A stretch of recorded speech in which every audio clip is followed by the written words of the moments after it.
But what if I told you that one version of the 1776 to 1976 D Washington Quarter has been whispered about in collector circles for reaching values that rival luxury homes, even brushing into the multi-million-dollar conversation in elite condition, not a gold coin, not a 200-year-old relic that a quarter.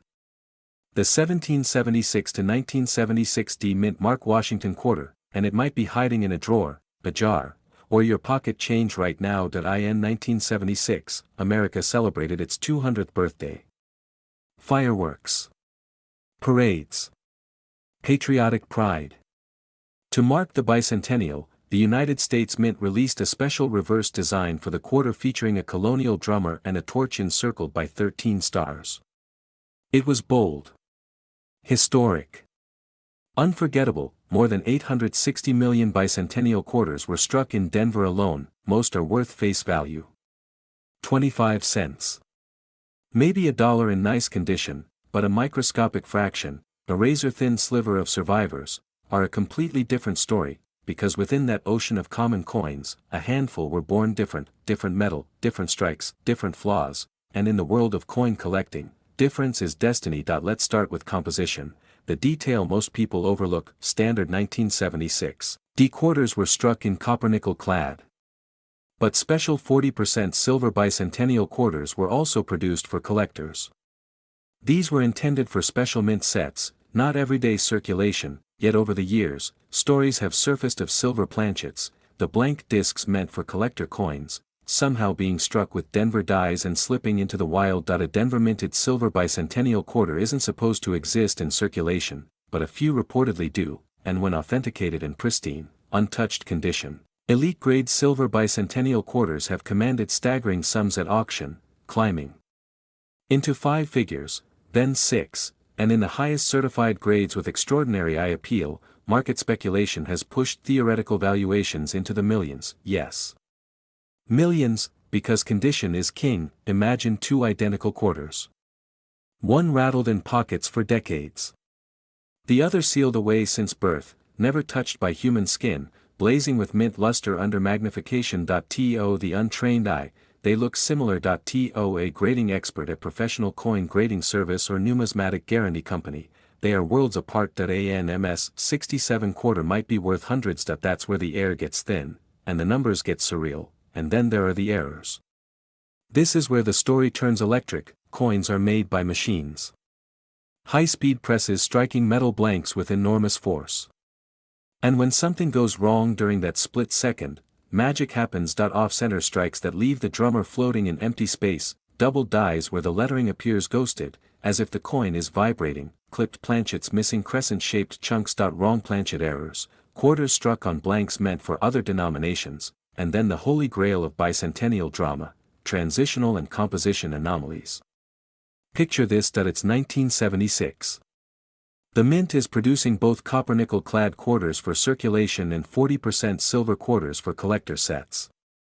Planchets are moving through machinery in massive quantities. All it takes is one moment of crossover. 1 silver blank in the wrong hopper. 1 strike from a Denver die, and suddenly, a coin exists that technically shouldn't. Collectors live for that moment, because rarity isn't just about age.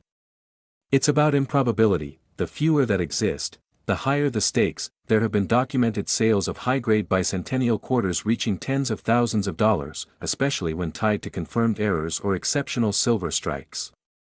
And in elite collector discussions, top population coins, those with virtually no equals in certified grade, have been valued in the 7-figure conversation when combining rarity, condition, and historical significance. A quarter, potentially tied to life-changing money, but here's where most people miss the opportunity. They assume rarity looks dramatic, they expect cracks, discoloration, obvious mistakes. But some of the most valuable differences are subtle: weight, edge color, microscopic. Doubling in liberty.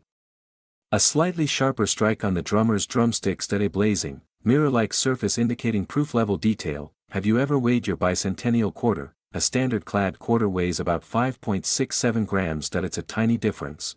But in coin collecting, tiny differences create giant outcomes. And then there's the mint mark. Look just to the right of Washington's ponytail. That small D means it was struck in Denver. Denver coins weren't supposed to be silver for circulation.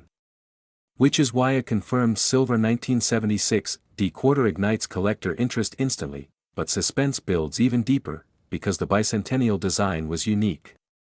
Instead of a single year, it reads 1776 to 1976. 2 dates. One coin that it represents America's founding and its 200-year milestone in one bold statement: collectors love symbolism. And symbolic coins in elite condition become trophies. Now imagine being the person who discovers one. Not in a museum, not at a high-end coin show, but in a box of old change inherited from a parent. Or a roll of quarters from a small-town bank. It's happened before, unknown varieties surfacing decades later, hidden in plain sight. And here's the psychological twist: because so many bicentennial quarters were made, most people ignore them. They pass through hands every day. They feel common. That complacency is exactly why rare examples slip through unnoticed. Treasure doesn't always look like treasure, sometimes it looks ordinary, until you look closer. Think about the collectors who once dismissed early 20th century coins as pocket change. Decades later, pristine survivors sell for fortunes. Condition compounds over time. The fewer untouched examples that remain, the more intense the bidding wars become. Auction rooms, whether physical or online, transform into battlegrounds when two determined collectors want the same top population coin, because they know something others don't. They know they may never see another one like it again. And when rarity meets competition, price becomes secondary. That's how values climb. That's how headlines are made. That's how a 25-cent coin enters million-dollar conversations. But let's ground this in reality for a moment. Not every 1776 to 1976 D quarter is a jackpot. Most are worth face value. Start with condition. Look for coins that appear virtually untouched, no heavy scratches, no dull gray wear, strong luster that reflects light in a cartwheel pattern. Second, examine the edge. If you see a solid silver-colored edge with no visible copper stripe, that's your cue to investigate further. Third, weigh it. A precise digital scale can reveal whether you're holding clad or silver. Fourth, inspect for doubling. Use magnification. Study, in God we trust. Study, liberty. Look at the drummer's details. True double die errors show separation in the design, not just blurry wear. And finally, if something feels different, trust that instinct. Send it to a reputable grading service for authentication, because in this market, certification transforms curiosity into credibility, and credibility unlocks value. Imagine the phone call: your coin comes back graded at an elite mint state level. The certification label confirms a rare composition or significant error. Suddenly, that quarter isn't pocket change. It's an asset. It's leverage. It's possibility. For many collectors between 30 and 65, the dream isn't just about history. It's about discovery. It's about turning knowledge into opportunity. It's about the thrill of finding something extraordinary where others saw nothing. And the 1776 to 1976 D Washington Quarter sits at the intersection of history, abundance, and hidden rarity. It's common enough to be accessible, rare enough, in specific forms, to be explosive. That combination is powerful. So here's the real question: not glanced, looked, because somewhere out there, in a jar on a kitchen counter or a forgotten bankroll, a bicentennial quarter with blazing luster and an overlooked anomaly is waiting for someone patient enough to notice. Knowledge changes everything.